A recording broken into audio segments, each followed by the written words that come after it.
Simon Cowell's clever plan, the good boys and the bad boys, Westlife vs. Five.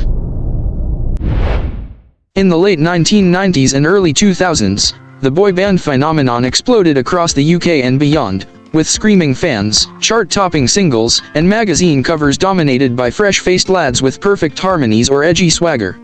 Behind the scenes of some of the most successful groups stood one man with a vision, Simon Cowell. Known for his sharp business instincts and an uncanny knack for spotting what the public wanted before they knew it themselves, Cowell orchestrated one of pop music's most fascinating contrasts, the clean-cut crooners of Westlife, and the rebellious bad boys of Five. Two bands, two images. At first glance, Westlife and Five shared some surface similarities.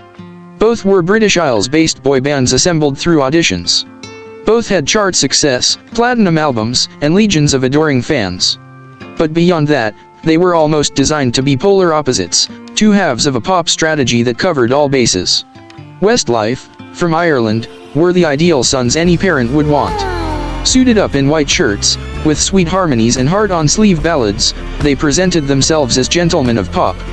Their debut single Swear It Again launched in 1999 and immediately hit #1, setting the tone for a career built on soaring love songs, romantic lyrics, and wholesome appearances. And the rest is history. On the other hand, Five were the rebellious brothers. Handpicked by Cowell in 1997 with the aim of creating a more street version of a boy band, they had shaved heads, rap-infused pop songs, and a rough-around-the-edges attitude. Hits like Slam Dunk Da Funk and Everybody Get Up weren't about love and longing, they were about attitude, energy, and edge. Where Westlife stood still on stools, Five jumped off the stage. Simon Cowell's strategic genius. Simon Cowell knew that teen audiences weren't all looking for the same thing. By creating two contrasting groups, he covered both ends of the spectrum. Westlife were the good boys, sincere, safe, and emotional. They appealed to younger fans and parents alike. They didn't dance much, and their focus was always on vocals and sentimentality. Five were the bad boys, charismatic troublemakers with a rebellious streak and a touch of swagger. They pushed boundaries with their music and behavior, often clashing with the press and occasionally with each other. This wasn't accidental. Cowell's understanding was that fans didn't just want music, they wanted identity. Some fans saw themselves in Westlife's soft-spoken sincerity. Others found excitement in Five's loud, confident defiance. Either way, Cowell made sure there was a band for everyone. Legacy and lasting impact. Both bands burned brightly, although in different ways. Westlife went on to sell over 55 million records worldwide, with numerous #1 hits and a reputation for impeccable harmonies. Their longevity and ability to reunite, including a successful comeback in the late 2010s, speaks to the staying power of their appeal. Five, meanwhile, were more of a fast-burning flame. Internal conflicts and the pressures of fame led to their disbandment in 2001 after just 4 years.